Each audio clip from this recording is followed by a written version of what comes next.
Салам алейкум всем спидранерам. Если вы смотрите это видео, значит, наверное, вы хотите научиться спидранить Max Payne категория Any%. Ну, без лишних предисловий приступим к основам, к базе, так сказать, а именно к настройке этого древнего говна мамонта. Собственно, о том, как установить игру, сделать так, чтобы она запускалась без ошибок и фикс всяких технических проблем, я рассказывал в предыдущем видео. Если у вас есть какие-то проблемы именно с запуском игры, с графикой, со звуком, то крайне рекомендую его посмотреть. Дальше, вот первое, на что стоит обратить внимание, это FPS в игре. Вообще говоря, по ходу рана нам нужно будет менять FPS на хоткей. У меня есть 4 ходки, это Unlim FPS, ну вот сейчас где-то примерно, да, 144, там 150, ну если я вот зайду в помещение, где снег не идет, там в пол посмотрю, то будет побольше. То есть Unlim FPS, потом 100 FPS, потом 30 FPS и хоткей также на 20 FPS. Нахера столько хоткеев, спросите вы? Высокий FPS, ну, Unlim, нужен для того, чтобы скользить быстро по наклонным плоскостям, как, например, вот на парковке, по лестницам и так далее. Больше он, в принципе, ни для чего не нужен. Это небольшой таймсейв, но все-таки он помогает. Хоткей на 100 FPS используется практически во всех перестрелках, где ну, какая-то сложность возникает. Потому что стрелять на 30 FPS все-таки вы охуеете, потому что прицел будет очень дерганый. 30 FPS раньше использовался повсеместно в ране. В принципе, вы даже сейчас можете пройти игру полностью на 30 FPS, если не хотите прям заморачиваться с хоткеями. Вот прям не хотите и все. Можете, конечно, и так играть, но будет тяжеловато стрелять особенно. Сейчас в текущем рауте 30 FPS используется разве что в некоторых катсценах, в которых нужно словить определенный тайминг для даджола Mortality глича, либо также в кошмарах. И 20 FPS, крайне полезный хоткей, используется для того, чтобы делать суперджампы. Суперджампы на нем гораздо стабильнее, чем на 30. Так, как, собственно, настроить FPS? Есть вот такая программа RivaTuner. Давайте я вот ее запущу. У меня она почему-то при запуске всегда выдает вот это окно, но я, в принципе, его игнорирую. Вот так выглядит главное окно программы. Все настройки, вообще все делается от глобального профиля. То есть вот этой кнопкой «Добавить профиль» и «Добавление игры» мы этим не пользуемся, потому что игра, скорее всего, не будет это воспринимать. Делаем все от глобала. Если вам нужно просто один раз залочить FPS без хоткеев, то вот сюда можно ввести, например, 100 там, или 30. Но это, опять же, только вот один раз работает. То есть это не хоткей, это просто залочить. Так, остальные настройки у меня, в принципе, вы можете видеть. Как, собственно, настроить хоткей? Вот жмем кнопку Setup. Да, вот здесь еще тоже вот настройки, которые у меня здесь есть, если интересно. Заходим во вкладку Plugins. Hotkey Handler DLL. В принципе, насколько я знаю, он идет вместе с самой RivaTuner. Вот, кстати, ссылку на официальный сайт, где можно скачать RivaTuner, я оставлю в описании. В принципе, вот этот плагин, он идет вместе с самой RivaTuner, но на всякий случай, если вдруг по какой-то причине у вас его не будет, то ссылку на Hotkey Handler DLL я оставлю тоже в описании. Обязательно убеждаемся, что вот эта вот галочка у нас выделена. Жмем 2 раза на Hotkey Handler. Вот такие вот у меня настройки. Здесь везде стоит нет, нет, нет. И, собственно, нам нужна вот эта вот последняя вкладка Profiles. Здесь вы выбираете, жмете вот 3 кнопки, да, пишите описание, что вот это, например, хоткей на 20 FPS. Здесь ничего не пишем, здесь Frame Rate Limit, здесь Set и здесь значение, собственно, 20. После этого вы жмете вот сюда левой кнопкой мыши и жмете кнопку, которую вы хотите поставить на хоткей. Точно так же делаем с остальными хоткеями, то есть всего RivaTuner поддерживает 4 хоткея. В принципе, этого должно быть достаточно. Так, жмем ОК, и, в принципе, можно сворачивать и играть. Дальше. Кстати, забыл сказать, что если вы хотите также, чтобы ваш ран был быстрым по RTA, то обратите внимание на загрузки. Загрузки уровней, вот сейчас я, допустим, на Unlim попробую запустить уровень какой-нибудь, да, он у меня запускается достаточно быстро. А вот давайте я попробую запустить какой-нибудь другой уровень на 20 FPS. Вот видите, загрузка идет существенно дольше. Upstairs, the trio tango down the. Соответственно, вот если вы хотите, чтобы ран был быстрый по RTA, тоже переключайте FPS в загрузочных экранах. Ну, это так, это фигня, в принципе. С FPS вроде как порешали. Дальше у нас Rebind F5, F9. Собственно, квиксейвы в игре по умолчанию на F5, квиклоуд на F9. Игра сама не дает возможность перебиндить эти клавиши, но поскольку это очень неудобно тянуться до этих кнопок, то есть несколько решений. Вот здесь на спидранкоме заходите в ресурсы, и вот здесь в самом низу патч Rebind Quicksave Quickload Keys. Значит, если у вас установлен widescreen fix, вы просто качаете вот по этой кнопочке. Если у вас widescreen fix не установлен, то вы качаете сначала вот по этой ссылке D3, D8, DLL, кидаете ее в папку с игрой, вот чтобы она у вас здесь была. И после этого качаете уже по кнопке вот этот вот архив. Вот, здесь два файла, их кидаете тоже в папку с игрой. Вот они. Binds и что там еще? И ini какой-то файл. Ну вот, собственно, эти два файла. Здесь ini открываете файлы. По умолчанию, по-моему, здесь кнопки X на QuickSave и кнопка Z на QuickLoad. Или наоборот, я уже не помню. Короче, неважно. Если вы хотите поставить какие-то свои клавиши, то вот, вот это вот по этой ссылке заходите. И здесь вам нужны будут вот эти вот, собственно, коды. Вписываете их вот сюда. Код нужной вам клавиши сохраняете и все. Но я бы рекомендовал помимо вот этого файла Max Payne Binds также забиндить себе QuickSave на кнопку мыши.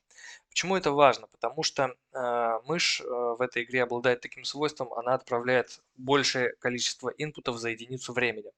Нам нужно будет очень часто именно зажимать кнопку QuickSave для того, чтобы делать сейв-гличи. С мышью это гораздо удобнее, потому что вот вы зажали кнопку мыши, игра у вас сразу пролагала там до условно 7 FPS, и сейв-гличи будут делаться гораздо стабильнее.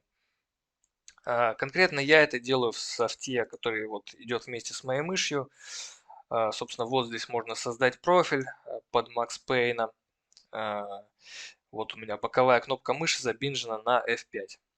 Вот. Но если вдруг у вас нет софта конкретно под вашу мышь, то я рекомендую поставить вот такой софт Xmouse Button. Ссылку на Xmouse я тоже оставлю в описании, просто качаем последнюю версию. Так, сейчас одну секунду. И когда вы будете устанавливать, там немножко как-то странная установка идет на самом деле. Она у вас спросит папку, в которую закидывать все профили, все настройки. Вот когда я попытался закинуть это все дело в Program Files, у меня эта программа почему-то при нажатии кнопки «Применить» выдавала ошибку, типа не могу сохранить. После того, как я на диске D, ну то есть не системный диск, установил эту программу, все начало работать. То есть имейте вот это вот в виду. Сам я, говорю, Xmouse не пользовался, но вот из того, что я могу понять здесь по интерфейсу, вот здесь боковая кнопка 4, боковая кнопка 5. Что нам нужно сделать? Нам нужно забиндить какой-нибудь из боковых кнопок на кнопку F5. Соответственно, так, здесь нужно выбрать имитация клавиш. Здесь функциональные клавиши. И вот выбираем F5. Дальше. Вот здесь выбираем, по-моему, действовать, пока кнопка... Нет, не так. Повторять, пока кнопка нажата. И вот здесь вроде как рабочее такое значение, это 130 миллисекунд. Вводим, и у вас вот с этой настройкой, в принципе, будут адекватно и легко получаться сейв-гличи. Так, ну я это, значит, сохранять себе не буду, потому что я этим софтом не пользуюсь. Если вдруг какие-то вопросы по Xmouse возникнут, то, наверное, лучше какие-то отдельные видео про Xmouse поискать. Это что касается ребиндов. Дальше. Как запустить игру в оконном режиме, я уже рассказывал в предыдущем видео. То есть вот сюда делаем ярлык экзешника и в поле объект дописываем Windows именно. Если мы хотим режим разработчика, то вот Developer Keys. Режим Developer и Developer Keys это тестовые режимы, которые позволяют нам использовать консоль, а также некоторые кнопки разработчика. Ну вот давайте я покажу. Да, забыл сказать. В принципе, вы можете, если вам нужно и оконный режим, и режим разработчика, вы можете это все в одном ярлыке вписать. Ну вот давайте покажу, как работает вообще игра с консолью. A cowardly То есть, right-hand когда man вы fleeing from the scene, waiting his запускаете pay. любой уровень, вообще запускаете вот игру, какой-нибудь уровень, да, вот у вас запустится она вот с логом консоли. Как его убрать? На кнопку F12 нажимаете, и у вас лог от консоли пропадает. Если вам нужно консоль нажать, то кнопку F12 опять нажимаете. То есть 3 раза она нажимается. Первый раз открывается консоль, второй раз консоль закрывается, остается лог, третий раз нажимаете, лог консоли убирается. Основные читы, которые могут вам пригодиться в тестах, естественно, в ранее это нельзя использовать. Чит-код на бессмертие год, чит-код на отмену бессмертия Mortal, чит-код на все оружие Get All Weapons. Если вы хотите сразу быстро бессмертие и все оружие и андем патроны, то Кодер. Он также очищает лог консоли. Есть еще такой прикольный чит-код NoClip. Он позволяет ходить не то что сквозь стены, скорее сквозь коллизии, типа дверей, то есть, ну, объекты, которые могут двигаться. Это могут быть также закрытые двери, которые открываются далее по сюжету, там куски стен, чел нахуй иди. То есть какие-то вот такие объекты, интерактивные. Дальше. Для того, чтобы офнуть NoClip, пишем NoClip off. Да, вот, кстати, если вы хотите быстро ввести какой-то чит, который уже вводили, то стрелками на клавиатуре вверх-вниз вы можете быстро набирать команды. И также очень полезный чит на показ триггеров Pro FSM. Вот я его ввел. И здесь видите такие вот... Обычно триггеры показываются таким вот светло-голубым цветом. Если вы их уже проактивировали, то они немножко темнее. Вот. Ну, также триггеры иногда, если это триггер смерти зачастую, таким темно-синим цветом. То есть вот либо голубой, либо темно-синий. Я тоже буду частенько этим пользоваться в гайде. Если хотите офнуть показ триггеров, то Draw FSM off. Клавиши разработчика, какие могут вам пригодиться. Кнопка Delete телепортирует персонажа по ключевым локациям. Список ключевых локаций, он забит в самой игре. Для каждого левела это ключевые локации, они свои. То есть мы просто можем перебирать по списку вверх-вниз. Delete это условно по списку вверх, Insert кнопка условно по списку вниз. Это, допустим, если вы хотите потестить какой-то конкретный момент в конце какого-то уровня и не хотите весь уровень проходить от начала до конца. Вот можете им воспользоваться. Так, что у нас дальше? Вроде как про... нет, еще несколько полезных клавиш. Вот кнопка C английская позволяет включать режим свободной камеры для того, чтобы, ну, если мы хотим что-то посмотреть, да, что-то посмотреть. Кнопка F11 тоже очень полезна, она выводит статистику ХП макса, скорость, с которой там он двигается. Но самое, наверное, полезное это вот множитель времени, time. Вот сейчас игра не замедлена, множитель времени единичка. Если я нажму bullet time, у меня игра на 80% замедлится. Если я кувырок сделаю, то у меня игра на 50% замедлится. Вот. В принципе, на этом, наверное, все с читами, с режимом разработчика. Настройки лаунчера. Вот в лаунчере есть вкладка Options. У меня здесь, в принципе, вся графа выкручена на максимум, кроме тумана. Туман у меня выключен. Это сделается для того, чтобы на уровнях с кошмарами, вот помните, где эти знаменитые кровавые следы, для того, чтобы просто лучше было видно, куда идти. Потому что с туманом там нифига не видно почти. Вот, а без тумана там довольно хорошая видимость. Все остальное, в принципе, на максимум, как я уже сказал. Так. Родительский контроль. Для чего, собственно, спидранерам нужен родительский контроль? Дело в том, что он отключает все комиксы, и это чуть быстрее помогает нам скипать эти самые комиксы. То есть вам нужно будет не 2 раза нажимать на кнопку Escape, а всего лишь 1 раз. То есть это довольно полезно. Собственно, мы включаем здесь Enable Parental Lock. Ну, у меня он уже включен. Короче, когда вы сюда нажмете, здесь нужно будет придумать какой-то пароль. Придумайте его такой, который вы не забудете.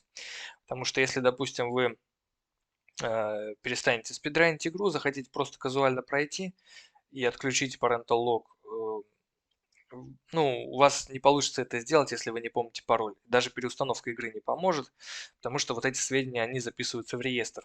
Их только в реестре искать. Вот. Еще что делает Parental Lock? Он убирает всю кровь, то есть будет немножко сложнее трекать моменты, когда вы попадаете во врагов, а когда нет. Но в принципе это не критично, потому что все враги, они и так стаггерятся, когда вы в них попадаете. Вот. И еще оно почему-то вырезает довольно много диалогов из игры. Ну, видимо, те диалоги, в которых проскакивают нехорошие слова, которые лучше, чтобы детки не слышали.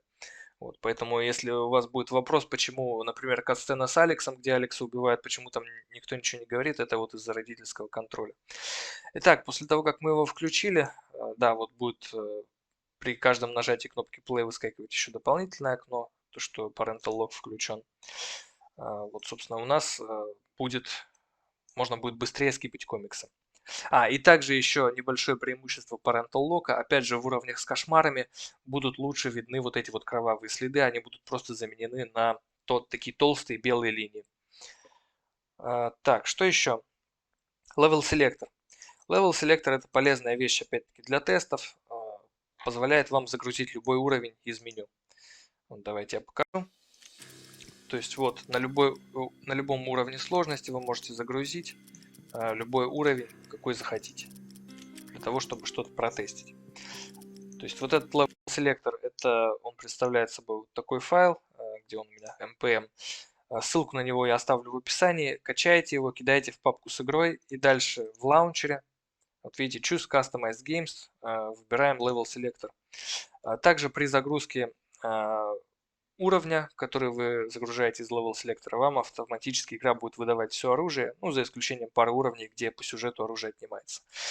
Конечно, можно было бы немножко побухтеть, сказать, что вот, в каком-то начале игры нам там выдадут снайперку или М79, но это все равно лучше, чем если бы вам выдавали всего лишь берету с 20 патронами, как это в другой версии Level Selector выдается.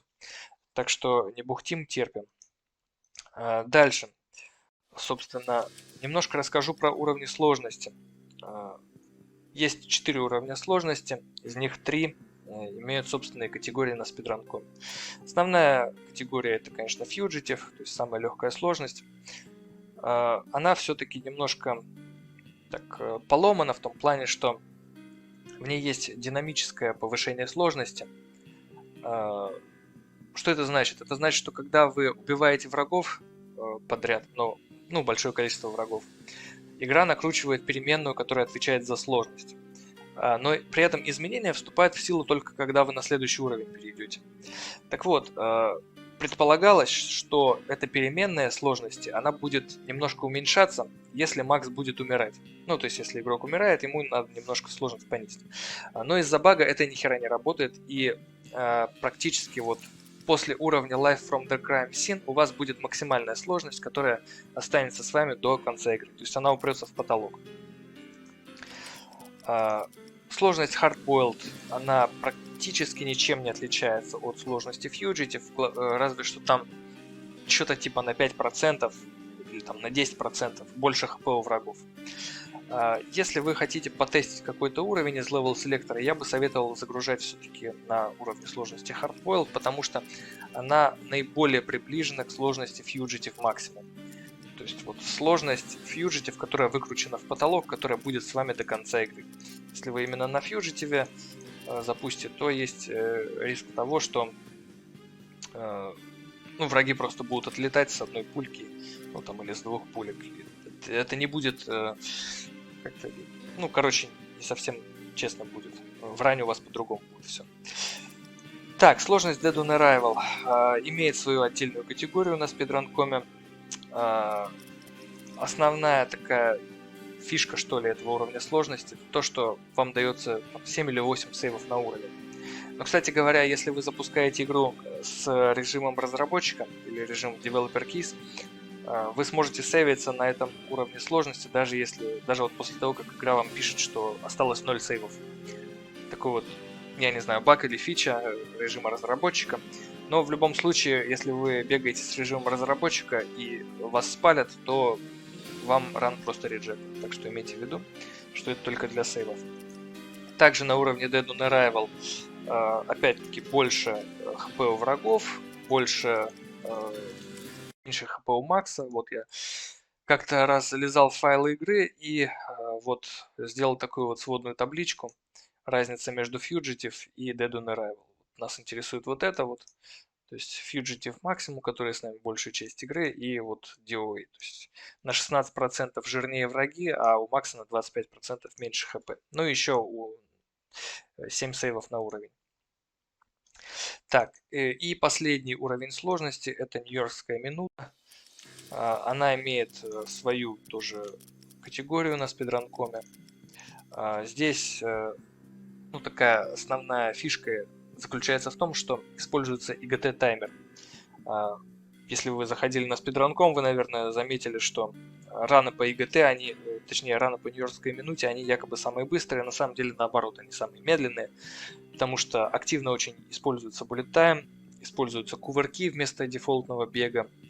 То есть по RTA это самый долгий ран, но поскольку раны таймятся по IGT, как бы вот они там за полчаса проходят. Типа. Что тут еще стоит сказать? Про Dead on Arrival еще немножко.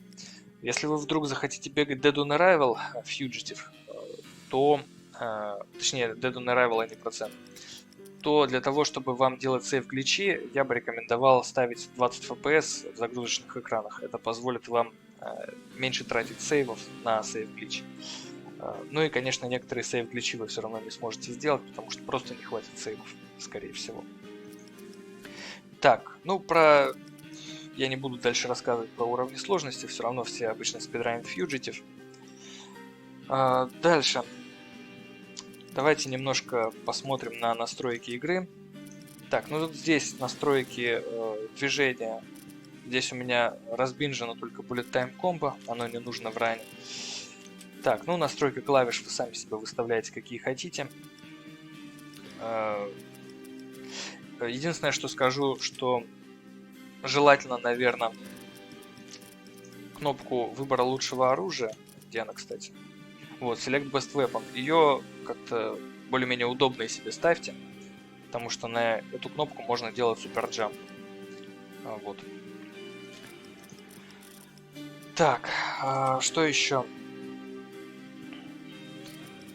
Так, настройки, собственно, игры. Можно включить автоэйминг.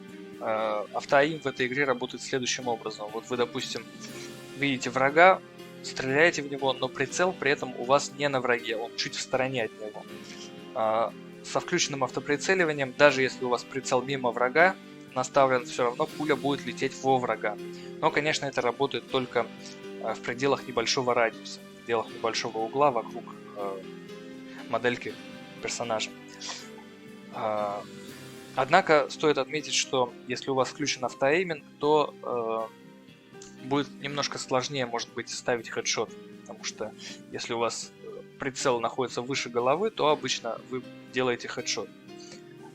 С автоэймом оно будет в тушку стрелять. Но, в принципе, это полная фигня, можете ставить, можете не ставить. Я поставил, потому что оно чуть-чуть помогает на прологе и на парт 1. Вот, в остальном, в принципе, это без разницы.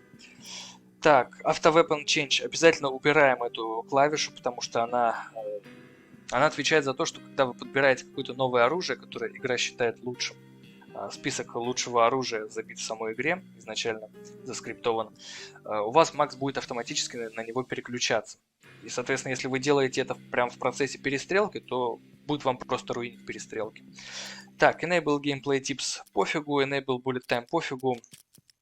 Ну, настройки графики, настройки аудио делайте как вам нравится. Единственное, что большая просьба, вот Христа ради, блядь, прошу вас, все спидранеры этой игры, пожалуйста, когда вы там стримите или записываете видео по спидранам этой игры, ставьте, пожалуйста, фильтр в OBS на гамму, потому что вот этот вот ползунок яркости, он действует только на ваш экран. Я сейчас его меняю, да, у меня на экране сейчас яркость меняется, а у вас на видео, как вы видите, она не поменялась. То есть этот ползунок, он работает только с вашим экраном.